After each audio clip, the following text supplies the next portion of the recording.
Ya, saya tahu saya tahu lokasi di mana UTS segala macam seperti itu, dan saya juga punya beberapa teman yang sekolah di UTS. Jadi I'm not entirely sure. Jadi kalau apa yang dikatakan proses yang dijelaskan Mike dari KPU ataupun di Seknek itu dia bisa immediately to the graduate school dengan seperti itu. Itu yang bisa saya katakan. So, I have a big question about that. Yang menarik di disertasi dia itu, dia sama sekali tidak pernah menulis Jokowi sebagai alumnus UGM.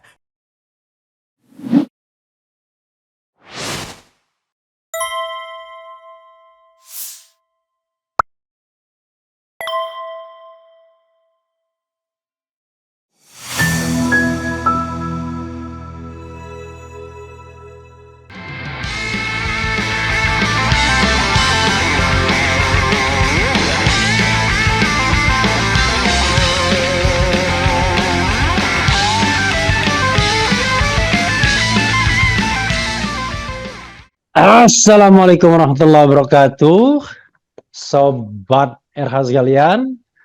Jumpa lagi kita di channel yang keren, keren jadas. Ya, Sobat RH sekalian, saya bersama tamu istimewa saya. Sebenarnya satu alma mater dengan saya, tapi sekarang luar biasa. Jadi Romo ya. Nanti kita akan klarifikasi, dan orang mengenalnya sebagai Hendrik Kwok ketika menjadi anggota KPU pertama pada pemilu demokratis kedua, tetapi reformasi pertama tahun 1999. Jadi kalau dulu namanya Hendrik Kwok, tapi nama aslinya Stefanus Hendrianto. Begitu, Bro Romo ya. Ya, Selamat halo, selamat malam pagi. di sana. Oke. Ya, Di sini masih pagi, kalau di sana malam ya.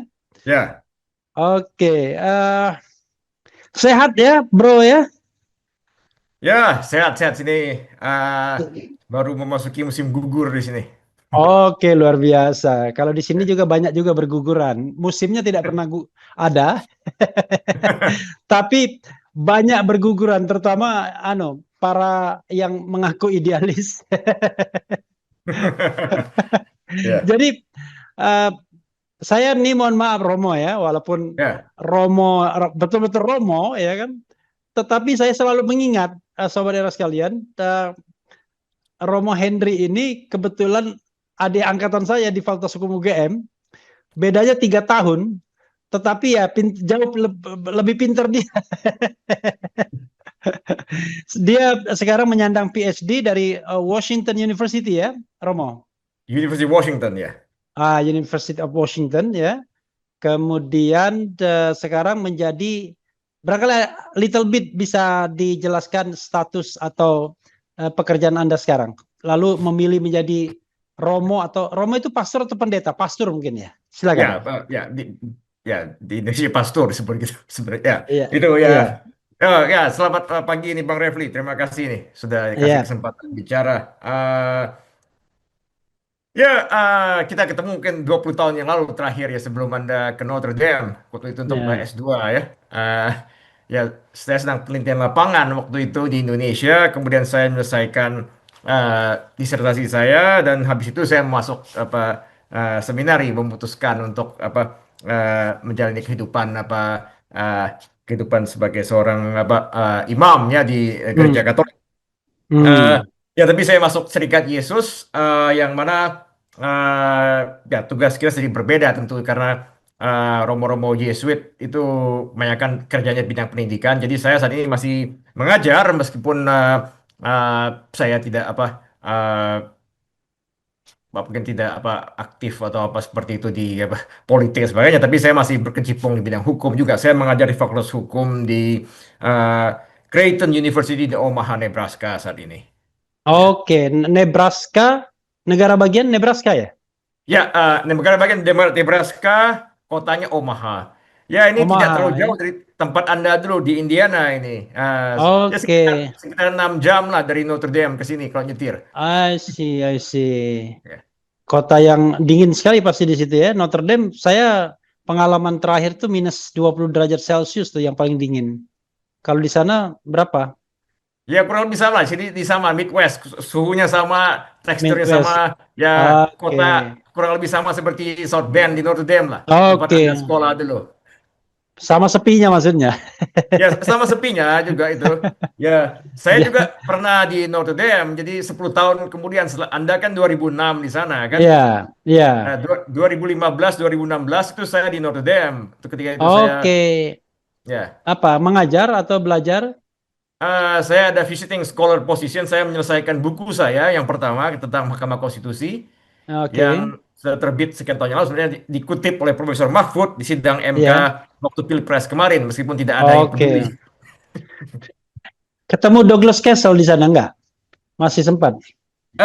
Dia sudah face retirement waktu itu, kemudian sekarang dia, Oh, I saya, see. saya tidak sempat ketemu dia. Cuma saya kerja dengan profesor yang lain, I see. dengan Paulo Carozza. Saya tidak tahu Anda kenal. Oh, ada tahu Paulo Carozza. Ya, ya, Ya, Paulo Carozza. Orangnya ya, ganteng gitu ya. ya. Itu Dia orang waktu orang itu Italia itu. ya dia ngajar hukum internasional apa nggak salah dia waktu itu. Ya.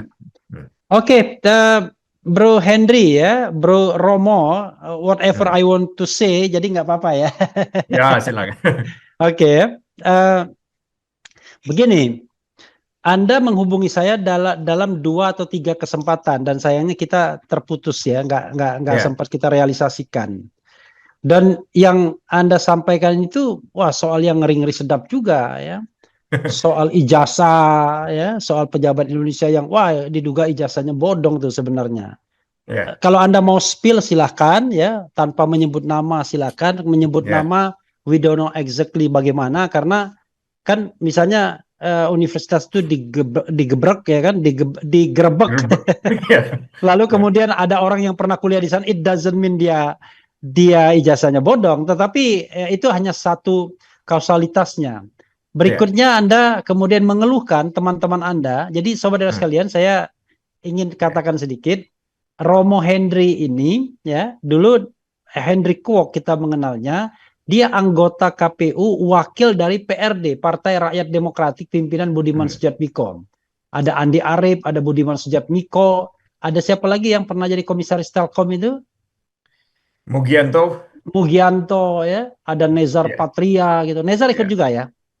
Nah, Ya, ya, orang-orang sorry, itu sorry, sekarang, komisaris Telkom itu Margiono, Margiono, sorry. Margiono ya, Ya, ya, Margiono, sorry, ya, beda ya, ya. ya, ya, Wamenham saat ini itu Mugianto, Ya, itu dua Mugianto, orang Wamenham berbeda. ya, ya. Ya, Bahkan Natalis Pigai juga mengaku PRD apa? PRD juga ya, lupa saya.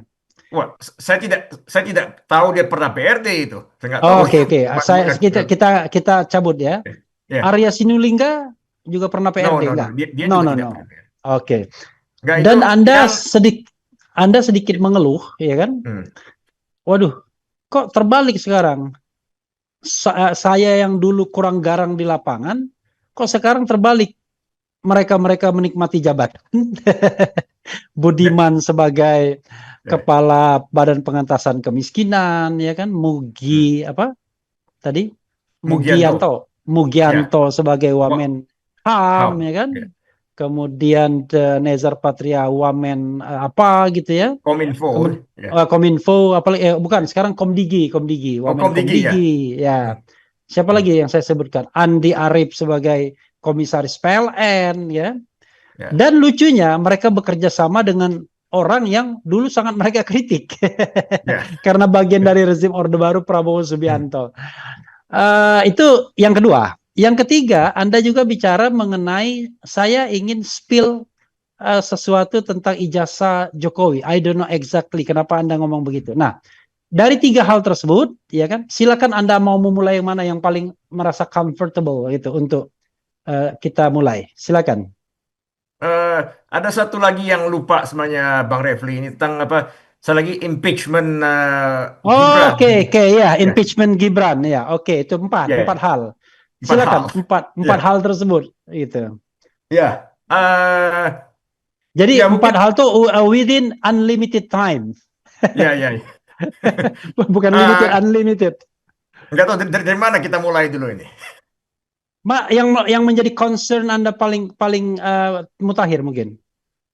Oke, begini saja karena ini kemarin saya sempat mengamati saja sedikit itu tentang apa cuplikan apa eh, oral argument ini sidang apa di MK ketika di sidang pendahuluan di MK ya tentang Ya. undang-undang KIP yang digugat ketika itu. Hmm. Eh, Kemudian ada ketika itu tiga orang hakim yang melakukan pemeriksaan pendahuluan, yaitu Hakim Saldi Ya. Isra Tamananda. Eh, Ya. Terus ada satu lagi itu saya kurang jelas siapa di foto di videonya apa Guntur Hamzah. Terus satu lagi itu Asrul Sani. Eh, Arsul. Arsul Arsul. Sani. Iya. Arsul Sani. Ya, Iya. yang kemudian ya dia bertanya banyak hal begitu tentang apa. Oh ini kan terkait ijazah Jokowi dan Gibran segala macam. Itu pertanyaan dia kepada penggugat ketika itu ya organisasi Hmm. advokat tersebut itu. Kemudian saya sedikit tergelitik itu karena saya pernah itu mengangkat kepada Anda ketika itu dan juga beberapa teman. eh, Ya sekitar begini karena sebenarnya saya backtrack sedikit. Berapa waktu yang lalu kan Profesor Jimli Asidiki, guru Anda ketika itu ya pernah mengatakan ruang publik di Indonesia saat ini penuh dengan ijazah, diskusi ijazah kata dia itu menghabiskan waktu, tapi dia berpandangan begitu karena dia mengatakan yang penting ini bagaimana kita diskusi tentang tata tatanan baru konstitusi Indonesia, itu yang penting menurut dia. Hmm. Nah, ya dua hal ini sebenarnya berkaitan menurut saya ya, karena masalah ijazah ini semua kan muncul hanya karena tatanan konstitusi juga yang sebenarnya bermasalah dalam banyak hal ya dalam undang-undang undang-undang dasar yang dirubah itu ya sudah diubah tahun Hmm. 1999 2002. Di antaranya persyaratan wakil presiden, persyaratan presiden segala macam kan. Eh, Hmm. Kalau misalnya persyaratan umur itu ditentukan di konstitusi, saya pikir mungkin kita tidak ada masalah seperti saat ini tentang Hmm. Wapres Gibran segala. Kalau umur 40 tahun jelas di konstitusi ya. Dan Ya. persyaratan presiden tidak ya itu minimum juga sebetulnya dan juga akhirnya menyangkut masalah kemudian apakah itu pendidikannya saat ini kan ya akhirnya sehingga masalah pendidikan calon presiden wakil presiden itu menjadi pangkal persoalannya itu tidak jelas di konstitusi ya akhirnya Hmm. undang-undang mengatakan cuma syaratnya waktu itu kan apa SMA saja untuk jadi presiden kan Hmm. ya sementara yang menarik begini untuk menjadi seorang hakim MK syaratnya harus S3 ketika itu kan Hmm. jadi Ya. seakan-akan lebih tinggi thresholdnya menjadi seorang hakim Mahkamah Konstitusi dibanding menjadi presiden. Padahal Hmm. tugasnya juga ya tidak kalah beratnya menjadi seorang presiden dibanding hakim MK. Ah, Hmm. Kemudian syarat menjadi hakim MK itu kan pernah digugat di MK sendiri yang Ya. mengatakan MK kemudian memutuskan bahwa syarat menjadi seorang hakim MK itu harus S3 tapi tidak perlu S2 katanya. Waktu itu Mahfud yang masih ketuanya. Jadi Oke, persyaratan ya ya, pokoknya pernah S3, kalau S2 nggak apa-apa. nggak apa-apa. Yang penting bisa jumping up gitu ya. Ya, itu yang ketika itu yang diputuskan oleh MK sendiri di bawah pemilihan Pak Mahfud ketika itu kan. Hmm. Nah, nah oke lah gitu bisa diperdebatkan mengapa MK memutuskan begitu. Kemudian akhirnya kan sekarang ini sudah banyak eh, hakim MK yang pokoknya harus ada gelar doktor seperti itu kan. Hmm. Punya gelar doktor. Tapi apakah kualitasnya dengan doktor-doktor itu juga menjadi lebih baik? Ya kita bisa Hmm. perdebatkan itu. Apakah kualitas MK menjadi lebih baik hanya karena hakim-hakimnya punya gelar doktor? Dan Hmm. juga korelasinya bagaimana gelar doktor? Gelar doktor apakah harus doktor yang ilmu hukum, misalnya hukum tata negara, hukum konstitusi, atau Hmm. bisa hukum bankruptcy atau hukum apa perdata, hukum kepailitan segala macam bisa menjadi hakim MK juga hanya karena S3 Hmm. begitu kan. Ya. Ini ya jelas korelasinya penting gitu. Kemudian kan waktu itu kan pertama Anwar Usman ketika itu S3 dia itu sebenarnya S3 bukan di bidang hukum sebetulnya. Hmm. Nah, tapi dia menjadi hakim MK, kemudian jadi ketua MK pula. Hanya karena dia punya Hmm. S3. Tapi S3 dia bukan S3 di bidang hukum, doktor hukum itu. Ah, ah. Itu Di jadi bidang apa? pertanyaan-pertanyaan. Ya, Dia oke. ya waktu itu. Kemudian akhirnya terakhir ini yang ketika saya sempat angkat ke Anda ketika itu tentang Hakim Asrul Sani itu yang ketika itu dia mengatakan punya S3 dari sebuah universitas di Polandia. Uh, Hmm. Warsaw Humanum University, something like that itu the name ya ketika Hmm. itu. Universitas itu berdiri tahun 2018 ya. Hmm. Nah, jadi belum sekitar itu kalau salah itu. Tapi belum lama berdirinya universitas itu, kemudian akhirnya dia dapat gelar S3 dari sana. Ya sebenarnya itu kalau tidak salah itu online program, dan kemudian itu menjadi modal dia menjadi hakim MK kan. Hmm. Ada info menarik saya share ke Anda ketika itu, bahwa sekolah tempat dia belajar dapat S3 itu awal tahun ini itu digerebek oleh KPK Polandia. Hmm. Kemudian para pemimpinnya ditangkap karena mereka menjual ijazah palsu kepada banyak pejabat di Polandia. Ketika Hmm. itu. Apakah ini ada korelasinya atau tidak, kita tidak tahu kan. Tapi Ya. ini juga akhirnya a big question Hmm. menurut saya ketika itu kan. Ya, saya tidak Ya. menuduh dia palsu, saya tidak punya bukti. Tapi Ya. ini itu ini suatu hal yang menarik karena bagaimana dia mendapatkan gelar dari sebuah universitas yang kebetulan juga di sana bermasalah karena banyak menjual ijazah palsu kepada Hmm. pejabat-pejabat Polandia sendiri, sehingga sudah digerebek universitas itu, banyak para petinggi universitas itu ditangkap di penjara oleh KPK Hmm. Polandia di sana. Jadi ini sedikit Hmm. kritik saja buat saya waktu saya mendengar oral argument di MK minggu kemarin ini. Hmm. Jadi menurut Anda ngeri-ngeri sedap jadi.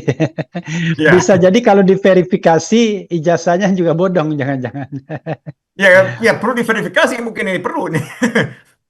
Oke, karena itu sudah menyangkut pejabat publik ya. Jadi Ya, hmm. impeachment tidak hanya terhadap presiden dan wakil presiden yang diatur di konstitusi secara khusus, tetapi secara etika ya impeachment atau pemberhentian itu perlu juga dilakukan terhadap pejabat-pejabat publik yang ternyata tidak memenuhi syarat atau cheating soal asal usulnya ya. Ya, Gitu. ya, ini menjadi menarik karena konstitusi kita kan cuma tidak mengatur impeachment terhadap pejabat yang lain di luar presiden wakil Ya, presiden. ya, Sementara kalau di Amerika kan hakim federal court itu federal judges itu bisa diimpeach juga. ya.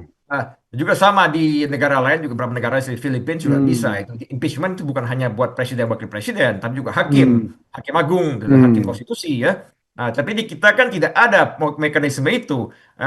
Ini boro-boro mengimpeach para pejabat yang lain seperti hakim MK ketika itu kan, ya presiden wakil presiden saja ini belum jalan hmm, mekanismenya dengan hmm, dengan benar. Dan ini juga bahan diskusi kita sebenarnya ini. Yang saya angkat hmm, tentang Wapres Gibran, impeachment dia ketika itu kan. hmm, Eh, ya, ya jadi sih, ya selama ini kan hakim-hakim di MK kasusnya yang berhentikan itu internal mekanisme mereka saja ketika itu kan. hmm. Dan eh, ya akhirnya dengan MK saat ini ya, saya pikir masih belum memadai ini sebenarnya untuk mendisiplinkan hakim-hakim tersebut.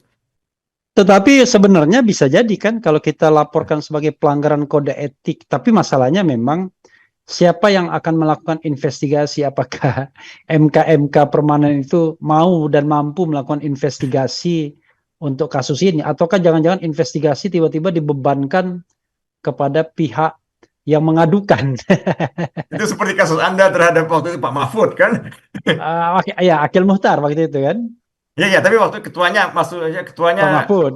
ya, Ya, ya, jadi malah kita yang dibebankan, padahal kita orang ya, ya. sipil biasa yang tidak memiliki kemampuan untuk melakukan penangkapan, penahanan dan lain sebagainya kan, atau Ya, memaksa lah, tidak ada. ya, Oke, jadi saudara sekalian di bagian pertama kita bicara mengenai latar belakang pendidikan salah satu hakim yang konon bergelar S3 dari Polandia, tetapi awal tahun ini universitas itu digerebek karena eh, bukan dianggap sudah ditengarai, ya. terbukti melakukan jual beli ijazah kepada pejabat-pejabat di Polandia sehingga digerebek oleh KPK-nya Polandia. Tapi apakah kemudian ijazah yang didapatkan hakim konstitusi itu sah? We don't know exactly. Jadi kita tidak bicara mengenai menyampaikan hoax, tetapi sebuah berita yang barangkali ada korelasinya. Kan kalau kita mau bicara tentang good governance, clean government, ya harusnya hal-hal seperti ini boleh dan bisa diangkat kan. Begitu Romo ya? Ya, saya pikir ini suatu hal yang apa, ya, kita tidak, saya tidak mengatakan saya punya bukti atau apa, saya tidak Ya, menuduh. Cuma ini orang tidak, kadang-kadang saya membedakan antara bukti dan data ya. So ya, kita punya data ini. Apakah data ini bukti kan itu bisa nanti bisa diolah kan? We have information itu sebuah data bahwa Universitas apa Collegium Humanum di Warsaw, Poland itu ya bermasalah ya, ya itu big news sama in Europe ketika itu ya, bukan hanya di Poland tapi juga di Inggris segala macam, orang tahu semua, diberitakan di situ. Nah, jadi itu jadi universitas itu universitas yang abal-abal lah, bisa katakan seperti itu. Apakah eh, produk yang lain juga bermasalah, kita tidak tahu ya, itu perlu ada penyelidikan dan investigasi lebih mendalam, tapi kita tidak punya otoritas loh itu kan, apalagi kasus tadi kan Bang Refli katakan, apakah MKMK ya. punya kemampuan untuk itu kan, kita tidak tahu juga. Hmm. Iya, pertanyaannya adalah memang sering sekali orang Indonesia ini tidak mampu melakukan verifikasi terhadap kebenaran latar belakang pendidikan. Ya, Nah, saya juga mau lompat. ya. Apakah hal yang sama Romo tangkap juga di latar belakang pendidikan Gibran? Sejauh apa Romo paham mengenai latar belakang pendidikan Gibran yang saya kasih latar belakang sedikit walaupun Romo sudah tahu barangkali. Kita kan punya dua dokumen resmi. Hmm, Dokumen resmi itu bernama berkantor dimiliki oleh KPU dan dimiliki oleh Setnek. hmm, Kalau KPU dalam konteks sebagai calon wakil presiden, kalau di Setnek dalam konteks sebagai wakil presiden yang sudah hmm, jadi. Di KPU latar pendidikan Gibran itu dituliskan bahwa dia mengalami SMA 2 kali. Jadi setelah tamat SMP di tahun 2002, dikatakan 2002 sampai 2004 dia itu masuk OPSS, yaitu Orchid Park Secondary School, selama 2002-2004. hmm, Kemudian disebutkan juga dalam kurun 2004-2007, which is 3 tahun, hmm, dia mengikuti yang namanya program UTS Insert di Australia, ya. Uh, atau yang katanya, wah, ada yang bilang mengatakan, wah, kalau 3 tahun itu sudah setara diploma katanya, ya kan. Tetapi di situ ditulis tetap SMA. Berikutnya dia lulus MDIS dari Singapura dengan hmm. ijazah Bradford University, walaupun kuliahnya nggak jelas di mana, di Singapura, tapi dia nggak pernah ke Bradford Inggris, ya. Nah, itu di KPU, tapi di Setnek dibalik. 2002-2004 dia di OPSS tadi, Orchid Park Secondary School. Kemudian 2004-2007 dia di MDIS sebagai S1 atau graduate school-nya, ya, undergraduate school-nya. Kemudian pada tahun 2007-2010 dia di UTS Insert yang dikesankan seolah-olah pendidikan pasca sarjana. Bagaimana mungkin ada dua dokumen dari institusi yang resmi, institusi publik, kok bisa berbeda dan tidak ada yang namanya pertanggungjawabannya? Silakan Romo melakukan eksplorasi terhadap hal ini yang Anda ketahui. Ya, saya tidak bisa komentar banyak ini, dalam pengertian begini. Eh, saya tidak paham pendidikan di Singapura bagaimana. Saya tidak pernah sekolah di Hmm, Singapura, jadi saya tidak mau apa hmm, eh, mengklaim atau sok tahu begitu ya. Jadi biarlah yang bicara itu apa yang lebih paham tentang itu, tentang sisi pendidikan di Singapura di detailnya. Saya juga jadi itu yang pertama. Tapi hmm, yang lebih penting menurut saya itu adalah apa yang Anda katakan, bahwa kita tidak punya mekanisme memverifikasi hmm. itu sebetulnya. Eh, ya orang bisa klaim sana sini apa sertifikat atau apa, ini ekuivalen di Indonesia bagaimana? Kita verify itu bagaimana? Itu yang apa itu jadi masalah kan, misalnya ketika Anda sekolah di Notre Dame dulu kan itu LLM itu kan itu Ya, jelas kan. Ketika itu that you can verify that ketika itu kan, ya. ketika ya itu sehingga eh, tapi yang banyak kasus ini tidak. Walaupun kalau Romo search nama Refli Harun, you will know, you will don't know, you Well, I, will mean, I you know will your not find, name, so jadi uh, so I you will I not can do find. that. I mean, Ya, so ya, Oke, karena my ya, original name bukan Refli Harun ya. Oke, itu ya, oke. ya. So Oke, I know silakan. that. Ya, Iya, ya. oke, oke. Jadi, Iya. jadi itu apa? Ini masalah. Cuma apa? em, itu ada si apa Profesor Sulfikar Amir yang kemarin bicara di podcastnya Abraham Samad. Dia menjelaskan secara detail tentang itu pendidikan Singapura. Saya pikir saya lebih, ya mungkin dia lebih paham orang seperti itu. Saya pikir sehingga we can trust him more in some way. Saya tidak bisa bicara tentang itu ya. Tapi menariknya tentang Gibran ini sedikit saja begini. Ya, jelek-jelek begini saya juga pernah tinggal di Australia begini ya. Ah, Hmm, jadi waktu itu meskipun konteksnya saya tidak sekolah, tapi ini masih perjuangan masa lalu ketika itu waktu bersama PRD. Ah, ya. karena ketika itu ya kita tidak bisa bergerak banyak di Indonesia. Ketika itu akhirnya ketika Budiman CS di penjara, ketika itu akhirnya eh, eh, terpaksa melakukan banyak kampanye di luar negeri sehingga saya seperti itu tinggal di Hmm, Sydney, Australia. So I know a little bit about UTS. Ah, oke. ya, Itu tahun berapa Anda di sana? 97, 98. Oke, silakan, Romo. Ya, jadi ya, saya tahu lokasi di mana UTS segala macam seperti itu dan saya juga punya beberapa teman di yang sekolah di UTS. Jadi uh, I'm not entirely sure. Jadi kalau apa yang dikatakan proses yang dijelaskan baik dari KPU ataupun di Seknek itu dia bisa immediately to the graduate school dengan seperti itu. So, itu yang bisa saya katakan. I have a big questions about that ketika itu kan. Hmm, Bahwa it's different UTS insert dan UTS graduate program itu different. So hmm, that's something I can say gitu kan. Cuma hmm, persoalannya lebih akhirnya bagaimana kita verify itu kan dan kemudian lagi kepada proses ini yang ini saya lebih diskusikan dengan Anda lebih pada impeachment wakil presiden itu yang sebenarnya hmm. waktu itu kan saya sempat kirim artikel saya tulis kepada Anda cuma Ya, kita sempat diskusi bahwa uh, ya this is maybe one ground of impeachment sebenarnya kalau kita ingin bicara ketika itu ya. ya. Karena untuk saat ini, saya tahu Anda bicara banyak tentang impeachment Gibran, banyak segala macam.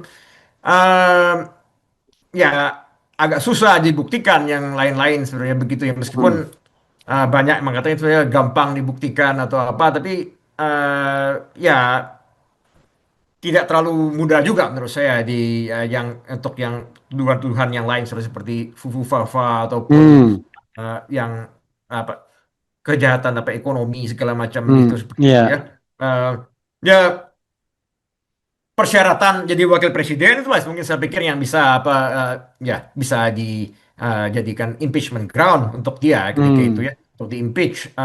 Baik hmm, masalah kemarin itu masalah umur yaitu keputusan MK maupun ijazah ini sebetulnya. hmm, Eh, ya cuma eh, repot juga akhirnya karena kalau kita melihat konstitusi kita kan Indonesia itu eh, sebenarnya ada tahapnya itu jadi two stage trial ketika itu kan. hmm, Setelah DPR harus di MK dulu, setelah di MK itu pun harus ada lagi di sidang lagi di MPR. Jadi itu higher threshold sebenarnya. Sebenarnya kan impeachment yang hmm, misalnya di South Korea, di Korea Selatan itu kan MK akhirnya memutuskan, ya sudah MK memutuskan salah ya sudah di impeach dia. Ataupun di Thailand begitu. Akhirnya sudah MK di sana memutuskan oke terbukti bersalah ya sudah akhirnya tidak ada lagi. Sedang di hmm, kita kan kalaupun MK memutuskan masih ada lagi sedang di MPR. Belum lagi hmm, kemudian DPR sebelum harus menginitiate the programnya kan, the impeachmentnya. hmm. Iya, sebenarnya Fufu Fafa itu juga agak jelas, walaupun memang artinya itu milik Wapres sebelumnya. Tetapi memang yang paling terukur adalah soal syarat pendidikan ya Ya, sebenarnya. Tapi persoalannya Romo, kita tahu bahwa di Indonesia itu walaupun kesalahannya kalau orang Jawa bilang ceto welo-welo ya, expressis verbis gitu ya, no doubt ya kan, beyond reasonable doubt. Pokoknya tidak bisa lagi dibantah. Tetapi kan kadang-kadang mesin politiknya nggak bisa bergerak begitu. Pendapat Anda? ya, ya betul itu. Eh, Ya, ini ada seorang apa? Anda pernah di podcast Anda pernah mengangkat ini wawancara seorang apa mungkin pakar politik yang di podcast lain oleh Budi Bantanurojo, si pakar politik yang mengatakan, oh ini semua tergantung Prabowo. Menurut saya itu bukan tergantung Prabowo, sebetulnya tergantung PDIP ini. Eh, Hmm, ya kalau PDIP itu beneran mau apa melawan Gibran dan Jokowi, ya mereka harus push for apa impeachment sebetulnya. Tapi hmm, persoalannya kan PDIP tidak pernah mau untuk apa ambil apa leading role untuk mengimpeach Gibran kan. hmm, Itu pun dia baru dipecat itu pun setelah belakangan itu iya, eh, karena mereka sudah merasa dikhianati. Tapi habis itu PDIP tidak pernah mencoba untuk apa mempermasalahkan lebih jauh dan push for impeachment. Mereka tergantung PDIP. Ya tapi terbukti PDIP juga tidak bisa memainkan peran sebagai oposisi sekarang ini dan bukannya hmm, tidak mau, mereka juga tidak mau akhirnya memainkan peran itu. Eh, hmm, jadi iya memang itu realitas apa politiknya. Kalau PDIP mau jadi benar oposisi, ya mereka harusnya push for impeachment. Apakah berhasil atau tidak itu kan urusan lain. Tapi at least they want to do it. Itu kan saya hmm, tulis di artikel yang saya kirim ke Anda itu kan um, iya, in the last I mean 1 year in Asia itu ada gelombang impeachment semua di Korea Selatan, di hmm, Thailand, di Philippines dan Indonesia lah dikatakan begitu. Tiga-tiga ini jalan semua ini. Indonesia saja yang nggak jalan kan. hmm, Presiden Korea diimpeach, Perdana Menteri apa Thailand diimpeach, di Filipina prosesnya jalan meskipun dibatalkan oleh Mahkamah Agung Filipina hmm. karena persoalan teknis, tapi Mahkamah Agung Filipina mengatakan bisa dibuka lagi 1 tahun berikutnya. Nah, di Indonesia yang nggak jalan sama sekali kita. Iya, yang menariknya adalah proses impeachment di Indonesia. Kan Anda membuat disertasi mengenai MK ya, Hmm, sangat bergantung kepada kemauan politik. ya. Padahal kita tahu bahwa politik kita makin lama makin kontraktual, ya kan? Makin tidak substantif, tetapi hanya didasarkan pada siapa dapat apa. Hmm. Bagaimana Anda melihat article of impeachment itu ketika dikaitkan dengan fenomena politik saat ini? Padahal maksud dari article of impeachment ini kan memang jangan sampai subjektivitas politik itu mempengaruhi jalan impeachment sebagaimana yang dilakukan terhadap Gus Dur misalnya. Tetapi ketika orang tidak bergerak terhadap Gibran, Anda berpikir bagaimana? Ya, seperti saya katakan tadi, sebenarnya kan itu kan kuncinya di PDIP dalam artian ya mereka seharusnya play the oppositional role kan, tapi mereka tidak mau itu. Jadi akhirnya ini membuktikan bahwa ya there's apa a domination of power sebetulnya diadakan oleh apa Kim Plus ya oleh Hmm. Prabowo CS ketika itu dan Kim Plus Coalition yang dia ingin buat koalisi Hmm. permanen ketika itu kan akhirnya Hmm. dan PDIP juga kita nggak tahu apakah beneran mau Hmm. di luar atau akhirnya bergabung juga ke Kim Plus Plus nantinya. Tapi ini juga bukan persoalan baru karena sejak dulu pun PDIP ketika dia di luar pemerintahan dia tidak pernah mau main oposisi. Itu 10 tahun di bawah SBY itu PDIP juga tidak benar-benar beroposisi sebetulnya. PDIP ketika itu mengatakan sebagai apa sebagai mitra pemerintah atau apalah istilah mereka sebutkan ketika Hmm. itu kan.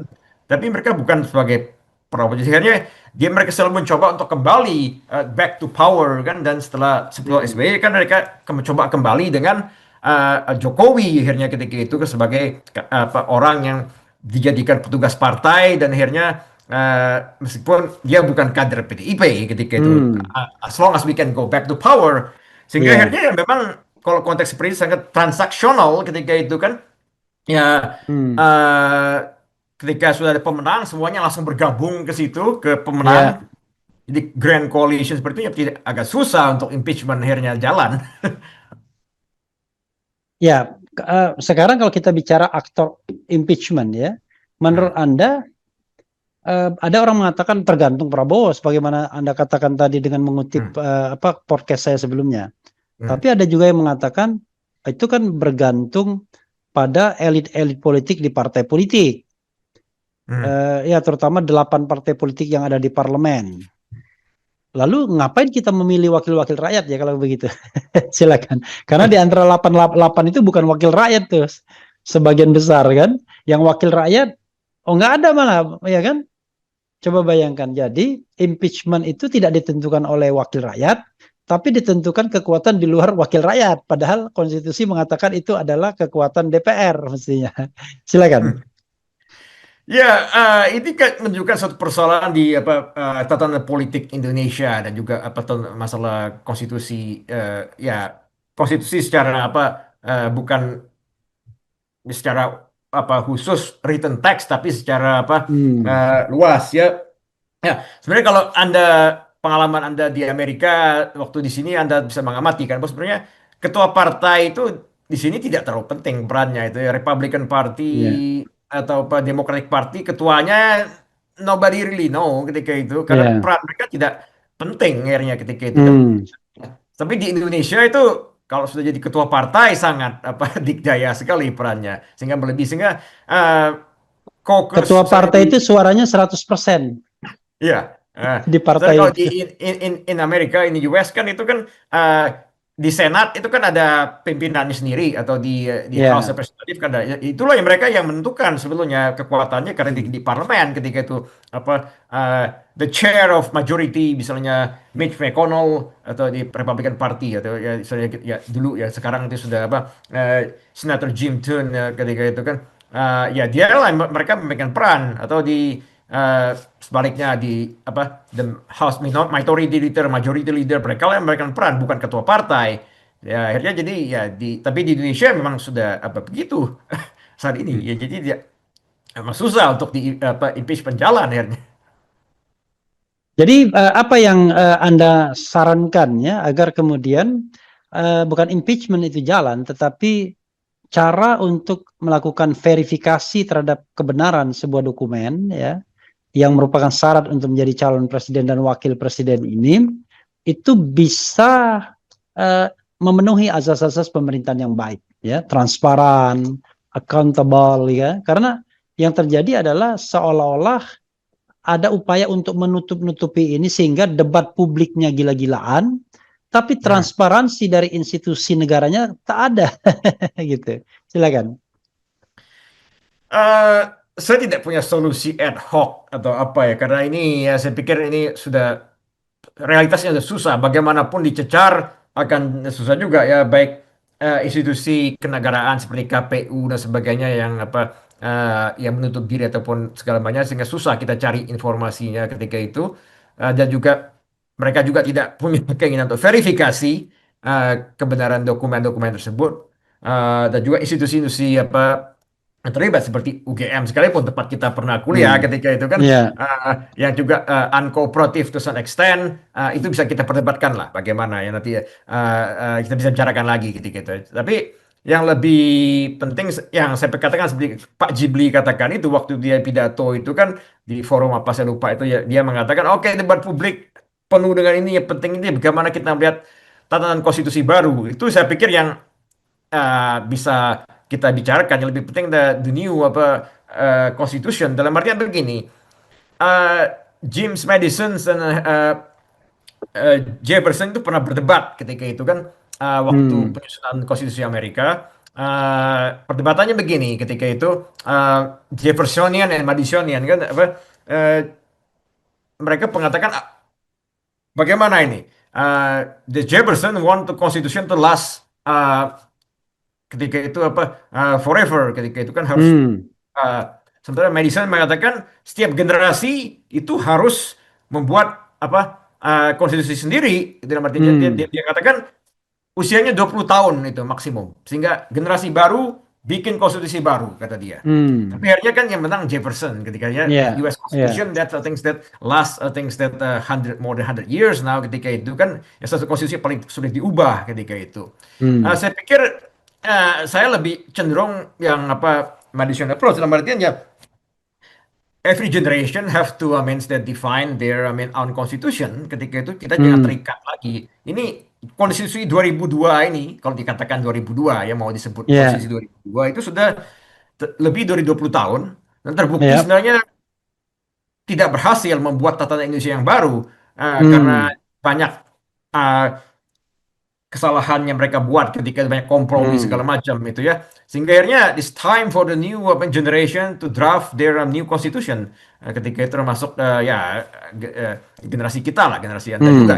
Kan Ya. itu kan dibuat oleh Jacob Tobing JS, that's the older Hmm. generation, dan juga part of the new order ketika itu kan. Ya. Dan konstitusi ya benar-benar produk ketika itu reformasi ataupun itu sebenarnya belum ada oleh generasi baru ketika itu ya. Ya, kalau misalnya mantan apa teman-teman seperjuangan saya Budiman CS Hmm. segala macam mau bikin konstitusi baru terlibat ya, that's I mean better in the sense I think that they should take the lead ketika itu kan. Hmm. Ya. Yes, our generation is time to write our constitution Ya. ketika itu. Jadi itu yang lebih penting sehingga persoalan seperti persyaratan presiden segala macam harus diperjelas di konstitusi tentang itu juga Hmm. masa jabatan presiden, saya pikir itu harus dijelaskan dalam arti tidak bisa diubah lagi. Jangan sampai Hmm. nanti ini eh, kemarin itu tidak jadi 3 periode, tapi belum berarti ini habis. Habis ini bisa jadi Prabowo juga mau 3 periode. Jangan-jangan nanti habis ini kan. As long as itu kan argumen dari teman Anda Kodari mengatakan itu bisa saja diamandemen kan, tidak dilarang. Ya. Ya ada benarnya juga dia dalam artian tidak ada pasal di Undang-Undang Dasar yang mengatakan 2 periode itu tidak bisa diubah. Yang ada Hmm. itu cuma mengatakan negara kesatuan tidak bisa diubah. Itu. Ya. Tapi 3 periode tidak bisa diubah. Jangan-jangan nanti periode berikutnya mereka mau ubah lagi, celaka lagi nanti. Hmm. Oke, oke ya. Lalu apa yang Anda ingin share soal ijazah Jokowi yang Anda katakan dalam teks Anda kepada saya? Tadi kan saya nyebutkan begini kan, um, the problem for PDIP kan they always things that want to aim for power ketika itu kan. Mereka Ya, 10 tahun sebagai oposisi itu susah sekali hidup mereka. Jadi we have to find the way going back to power ketika itu kan. Waktu itu kan mereka tidak bisa lagi apa mencalonkan Megawati, sudah sulit untuk ya. apa menjadi menang karena Bu- cari eh, masih bisa tapi sulit ya menang. masih bisa bisa tapi Ya, apa ya, secara political calculationnya udah sulit untuk menang kan. Ah, ya, Sebenarnya saat ini saya sedang menulis buku, sebetulnya sudah selesai buku saya dan semoga tahun depan sudah selesai di apa dipublikasikan. This is my second book in English on ya, Democracy and Rule of Law in Indonesia. ya, Nah, waktu saya sedang apa penelitian untuk menulis buku ini, saya ketemu that one I think that sources that interesting. Ini disertasi Wawan Masudi, dekan ya. Visipol UGM. Oke. Ya. Nah, Wawan Masudi itu dia menulis tentang The Rise of Jokowi in Solo sebetulnya. Oke. Ya, dia menulis tentang Rise of Jokowi in Solo. Saya sudah membaca disertasi dia berapa kali. Yang menarik di disertasi dia itu, dia sama sekali tidak pernah menulis Jokowi sebagai alumnus UGM. Oke. Yeah, this is Ya. interesting for me. I don't know Oke. why. That's something I just want to share with you. Means that, ya, sekarang that Wawan Masudi dekan Visipol UGM. Maybe you Hmm. can interview him. Tapi ini menarik. Mengapa di disertasi dia yang berapa ratus halaman itu dia tidak sama sekali tidak menyebut Jokowi sebagai alumnus UGM. That's just puzzling for me. Oke, tapi dia menyebut nggak misalnya sekolah Jokowi yang lain, SMA, SMP dan lain sebagainya? Just by Sebab passing something like that begitu. Ah, ah, Oke. tapi kemudian ada yang menarik juga ketika itu, cuma saya tidak bisa melacak ketika itu. Ya. Karena saya terbatas di Amerika begini, dia ada ketika itu mengutip apa sebuah sumber di disertasi dia Hmm. di apa Solo Post kalau tidak salah yang mengatakan ada ketika itu anggota calon wali kota Solo yang waktu itu persyaratannya kurang kata dia. Hmm. Ah, apakah itu Jokowi? Tidak, saya juga kurang jelas. Saya tidak bisa memverifikasi isi artikel Hmm. Solo Post tersebut. Ah, itu saja yang saya ini sedikit apa spill apakah ini suatu hal I'm not sure but I think I just want to raise it because it is interesting. Oke, iya, iya, iya. Nah, Biasanya I can kalau orang mengatakan riwayat kekuasaan seseorang ya, the rise hmm, apa tadi? Ya biasanya Jokowi. dia ya the rise Jokowi apa gitu ya. itu Oh, biasanya orang menyinggung juga latar belakang pendidikannya karena itu sebagai strong background yang membentuk seseorang kan ya. ya. Ini Gitu. judulnya Creating Legitimacy in Decentralized Indonesia. Jokowi's Path Oke, to Legitimacy in Solo in 2005-2012 oleh Wawan Masudi, University of Melbourne. oke, Ya, oke. Berarti dia cukup lengkap juga karena dia punya konsentrasi yang lama untuk membuat disertasi itu dengan bermukim di Melbourne gitu ya. ya, Artinya nggak mungkin dia tidak memiliki data yang lebih spesifik ya. hmm. Bisa-bisa juga dia kita tanya. Ya Karena itu dia apakah pasti melakukan menyelidiki Jokowi ya. ya? Oke, Eh, nanti apa DRISE apa tadi? Apa the decentralization apa?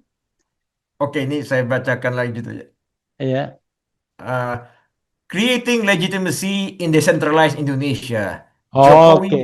Path to Legitimacy in Solo 2005-2012. Oke. Oke. Yes, saya bisa Creating kirimkan ke Anda legitimacy. nanti ini Oke, oke. disertasinya. Ya, Oke. Good, good, good. nah, Good point. ya. Jadi itu Oke, yang nah, itu uh, yang Anda ingin katakan ya? ya karena dia waktu itu dia belum jadi dekan, dia masih dosen biasa di UGM kan. Ya, Nah, kemudian dia menulis itu jadi kemudian masih jujur. ya. Itu that's interesting saja menurut saya ketika itu why he never mentioned single one time that Jokowi is I mean lulusan UGM. Mungkin kalau alumnus Oke. kategorinya sudah masuk ya kalau Ya, ini ya. juga akhirnya yang ya saya kata tahu ya kita sama-sama lulusan UGM ya ya kita tahu bagaimana ketika itu di sana kategori Hmm. berubah kalau kategori alumnus itu juga akhirnya that's Hmm. mix orang get confused ketika itu kan. Itu menyangkut tadi seorang apa mantan teman seperjuangan saya yang saya katakan sekarang jadi Ya. seorang komen saat ini. Yang Hmm. menarik itu karena UGM dalam websitenya mengatakan salah satu lulusan terbaik dia itu sekarang menjadi wamen. Ah, ini kan misalnya karena dia tidak mengatakan alumni loh beda ya. Kalau alumni Ya. mungkin definisinya menurut agama sekarang cuma pernah kuliah berapa lama begitu kan. Ya. Ya, ya, sehingga akhirnya Budiman Sujatmiko itu masuk alumni sebenarnya meskipun dia cuma kuliah one or two semester di UGM. Dia Ya. tidak pernah lulus di UGM sebenarnya Budiman. Hmm. Tapi ini seorang lain Wamen saat ini menjabat di kabinet Prabowo yang dikatakan oleh UGM sebagai salah satu lulusan terbaik mereka oleh website resmi UGM ya. Nah, tapi saya tahu ini orang ini tidak pernah lulus, at least dia tidak pernah lulus tahun itu. Ah, Hmm. Dikatakan dia lulusan 98. Tahun 98 itu dia sedang di penjara ketika itu diculik ketika itu. Jadi bagaimana dia lulus tahun itu? Mungkin saja dia lulus tahun-tahun berikutnya tapi juga I doubt that karena I know what happened with him ketika itu kan. Ini juga bagaimana that's UGM can easily claim that oke ini lulusan terbaik kami tapi that Tidak meskipun verifikasi lebih lanjut. iya, meskipun saya tidak mengatakan mungkin orang ini Wamen ini tidak pernah mengklaim begitu, tapi paling tidak UGM yang mempromosikan dia. Biasa kalau jadi pejabat tuh dianggap lulusan terbaik. Walaupun Ya, ketika ditangkap jadi koruptor biasanya ya yang pejabat ya, juga nggak ngakuin lagi. ya begitulah. Atau juga begini, ketika itu kan, ketika dulu saya dan apa teman-teman saya itu kan ditangkap oleh rezim Soeharto oleh Undang-Undang Subversi, mereka UGM juga tidak mau mengakui mereka sebetulnya. Ah, Tapi jadi, kalau Anda sekarang akan diakui oleh UGM tuh. oh saya nggak tahu gitu. Salah satu alumnus UGM yang bisa menginternasional. Itu saya tidak tahu juga karena ah, Tapi ada yang menarik, as long as you don't criticize the university, maybe. also the presidential office. Ya. Ah, ya, saya terakhir balik UGM itu tahun 2019 ketika itu ada diskusi buku saya yang pertama ketika itu. That's I Hmm. think that the first or maybe the last, I don't know. Um, eh, ya, ini sebenarnya tadi Anda bicara tentang apa international events that to be international player. Sebenarnya Anda lupa, mungkin ini seharusnya kredit kepada Anda. Ini Anda masih ingat waktu saya kan saya masuk 92 di UGM kan. Nah, Eh, Ya, jadi yang mengospek saya itu di universitas itu Anies, karena dia ketua senat, sebenarnya di fakultas Anda kan. Nah, jadi waktu itu saya masih ingat pidato Anda sebagai ketua apa Senat Fakultas Hukum UGM di anu itu apa kantin apa yang sudah roboh itu. Uh, Ah, and one of them you said that you have to aim to be international player. oke. So I think I still remember that. Uh, Saya sendiri lupa. But thank you very much. yeah. Hmm. Oke, apa lagi yang ingin Anda tambahkan dari topik-topik yang sudah kita bicarakan ini? Um, ya, apa tadi sudah kita bicarakan semua atau tentang apa Kita, eh sedikit sudah kita teman-teman saya. bicarakan ya dengan teman-teman tadi, silakan kalau Anda Oh ingin, iya ya. Ya itu karena karena menarik begini. menarik begini. Kok bisa ya reconciliation dengan Prabowo ya? Karena kan ibaratnya mereka itu betul-betul musuh utamanya apa Orde Baru pada waktu at the time, atau dibalik sekarang yang namanya apa Prabowo musuh utama mereka kan begitu ya. Silakan, saya tidak mau secara spesifik, tetapi Anda bisa mengeksplorasinya. Ya eh sebenarnya mereka lah bisa menjawab. Saya tidak mau menjawab atas nama mereka. Cuma saya bisa mengatakan begini kan, sedikit background mengapa saya angkat itu ke Anda. Waktu itu kan pil sengketa pilpres kan, sengketa Ya, pilpres ketika itu Anda membela Anies, ya, kemudian ada Todung dan lain membela Ganjar, dan juga kemudian ada Yusril CS membelanya Prabowo ketika itu kan. Itu ya. ya saya mengikuti persidangan itu, Hmm, uh, dan I try to submit an amicus brief meskipun nobody care dan iya, ketika iya, itu um, dan selesai itu sidang diputuskan ketika itu ada scene yang saya katakan bahwa Anda di luar ketika itu apa eh, berbicara ketika itu di tengah di tengah masa di atas apa truk atau apa kalau salah begitu hmm, ya, that's you address the I mean the mass the public ketika itu kan, itu hmm. saya katakan ironis ketika itu, maksudnya tadi saya itu artinya Anda Refli Harun Oke, ketika itu ya, eh, Refli Harun ketika itu yang tahun 90-an itu ya, I think that you just thinks that eh, ya you not radical activist ketika itu kan, iya, beda iya, dengan iya, yes, of Budiman course, iya. segala macam ketika itu. Eh, tapi kok jadi terbalik sekarang ini ketika itu tahun 2000 eh, berapa 2023 2024 kemarin ya, itu waktu sengketa Iya, pilpres itu orang seperti iya. Anda yang akhirnya berbicara di tengah masa ketika dan Eh, sebaliknya Budiman CS ketika itu akhirnya that's di kubu seberang akhirnya itu, eh, that's a little irony, dan mungkin ya mungkin itulah bagian kehidupan, roda kehidupan yang berputar tadi itu iya, tapi itu. kalau kita lihat memang ya, pemerintahan Prabowo ini pemerintahan non ideologis, memang nggak terlalu gado-gado kan. Jadi kalau kita nggak bisa kita lihat sebuah ideologi pemerintahan yang ingin dia implementasikan. Let's say dia ingin mengimplementasikan pasal 33 kan, tapi dia ambil Bahlil, dia ambil Erlangga Hartarto, dia ambil orang-orang yang barangkali tidak peduli dengan yang namanya pasal 33 itu. Kalau kalau peduli nggak main tambang semua itu. Kalau Oh peduli iya kan ya, ya. harusnya harusnya lebih peka bagaimana menjaga tambang itu untuk kehidupan rakyat kan begitu. Oke, Silakan. ya, two things here. I think that ya pertama saya selesaikan dulu masalah teman-teman saya tadi ya kan. Iya, iya. Eh, ya itu setelah insiden itu kan saya ketika itu saya I reach out to you, saya katakan ini kok cerita kehidupan terbalik akhirnya akhirnya akhirnya seperti itu kan. Dan akhirnya terbukti mereka masuk kabinet, sebagian dari mereka masuk kabinet ketika itu kan.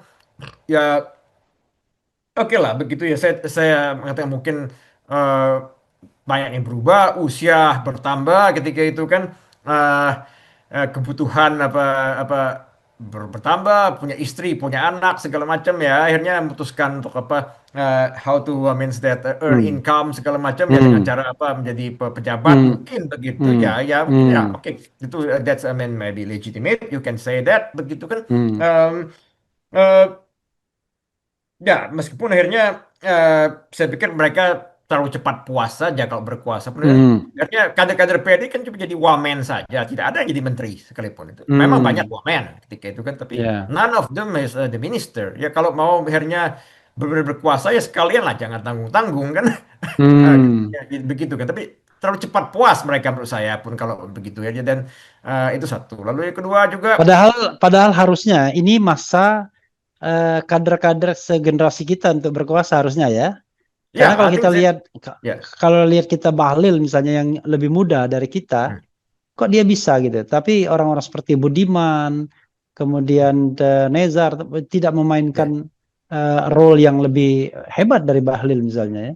ya, itu Ya, that's irony and so little bit pathetic in some ways, but I think oke ya biarkanlah. Tapi ya, yang berikutnya itu lagi tentang em, idealisme yang dulu segala macam artinya ya ya ya semua orang berubah begitu kan ya dalam artian ya mereka bukan revolusioner lagi, sama juga saya juga bukan seorang radikal revolusioner lagi ketika itu ya ya itu pilihan mereka masing-masing, tapi dalam artian ya I think you choose that route. Eh, Ya, cuma apakah akhirnya memang idealisme mereka dulu itu ya mereka bisa terjemahkan masih dengan di Prabowo? I doubt that. Dan juga ya lagi-lagi persoalan kedua tadi katakan kabinet Prabowo ini bagaimana kan ketika itu ya hmm, ya dengan dia ubah undang-undang sehingga akhirnya dia bisa bikin kabinet apa super guru semau-maunya. ya seperti itu. Dan juga ini juga masalah konstitusi kan bagaimana akhirnya masalah ini juga harusnya atau lebih jelas di konstitusi tentang kementerian ini kan saat ini sebenarnya pengaturan kementerian sangat sedikit sekali dan eh, Hmm, sehingga presiden bisa bikin apa ubah peraturan seenaknya begitu buat kabinet yang lebih besar begitu lebih gemuk. Eh, dan juga kualifikasi akhirnya kan sehingga Prabowo memang lebih banyak akhirnya they try to bring everybody together, orang-orang dekat-dekat dia tapi juga tanpa kualifikasi. Eh, ya seperti itu kan apakah the certain people that I mean qualify misalnya seperti itu kan. Misalnya Mugianto itu tadi kan kita sebutkan itu apakah dengan pernah diculik itu he's qualified to become the Wamenham begitu kan apa how much he understand human rights hmm, really that I'm not sure ketika itu kan his education is not I mean equip him to do that. I don't think so. Ya hmm, uh, ya tapi dia dapat jabatan sebagai Wamenham misalnya atau teman saya itu ketika itu yang lain Faisal Reza ketika itu juga anggota PRD kan tiba-tiba jadi ya, Wamen perindustrian. Ya ya I don't know about his knowledge about I mean that industry or something like that kayak dia juga his background dia juga di ketika itu di Fakultas Sastra ketika itu kan sejarah di UGM dulu. Uh, So yeah, some of them are things that yeah, that's I think. And then of course the bigger question is kan ini sekarang ini ya bagaimana kabinet ini ke depannya sehingga akhirnya ketika Anda menyebutkan pasal 33 tadi itu kan kasus itu ya ini menarik karena uh, sebenarnya pasal 33 itu sejak orang tahu menghadapi perjalanan MK itu sebenarnya substansi pasal 33 itu sudah banyak berubah.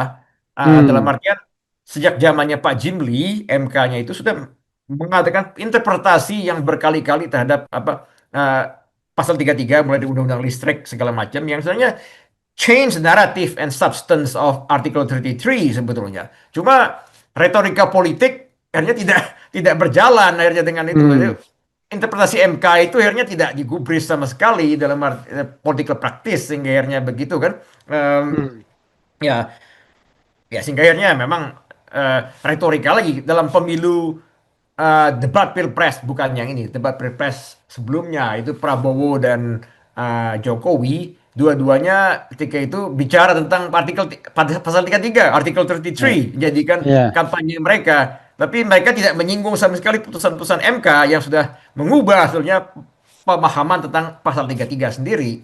hmm, Jadi ya, orang seperti Prabowo tidak peduli saya pikir akhirnya transaksional juga dia. hmm. Hmm, Oke, luar biasa ya. hmm. Eh, ada lagi yang mau disampaikan, Romo? Nggak terasa kita sudah 1 jam. Jangan sampai nanti saya tahu di sana sudah pukul 10 malam ya. Hampir 10 malam sih. Ya, oke. Ya, Hampir 10 mungkin malam. ya itu saja yang saya katakan sedikit ini setiap banyak lagi. Terima kasih kesempatannya eh bisa bicara dengan orang sebesar. Sedikit menarik bagi tadi saya katakan tentang Anda katakan tentang alma mater kita UGM. Eh, Hmm. saya mengatakan I don't know. I mean whether they're really proud of me or something like that. Ya itu urusan mereka. Cuma menarik begini. Waktu itu kan eh, selesai pilpres itu sengketa pilpres itu. Hmm, eh, as I said ketika itu kan saya among the few who wrote an amicus brief ketika itu kan saya ya. kirimkan ke MK ketika itu meskipun nobody really care tapi kemudian Unpad ketika itu Fakultas Hukum Unpad mengundang saya diskusi via Zoom. Nah, itu saya Hmm. katakan menarik karena kok ini jadi Unpad yang tertarik akhirnya mengajak saya diskusi UGM alma mater saya tidak pernah mengundang saya. Ya, karena UGM berada di pihak sono, di pihak yang Oh, barangkali Anda kritik kan gitu kan. Masih ada Pratikno di situ kan. ya Jadi ya. wajar gitu. Ya, ya itu Eh, sih that's interesting. Last thing maybe that as I said before ketika itu kan I just finished my book on Indonesian Democracy of Rule of Law. Ya mungkin next time kita bisa diskusi tentang itu lagi kalau sudah selesai oke, terbit. oke, So saya bisa kirimkan kita bisa diskusikan lagi dengan lebih apa detail. oke. Ini udah Hmm, tepat pukul 10.00 ya. Ya, Kalau nah, nasihat dokter saya harus tidur tuh. Tapi karena ya. ini 10 pagi, tentu saya harus beraktivitas. Jadi Anda yang tidur Romo ya. Ya, oke. Ini ya semoga Anda juga pulih kondisi kesehatannya. Karena saya Oke, baru tahu iya. dari dokter katanya mengatakan Anda harus istirahat jadi. Iya. Makasih ya. Oke, ya. Selamat Pagi. malam, selamat pagi di sini. Oke, terima kasih Bang. Oke.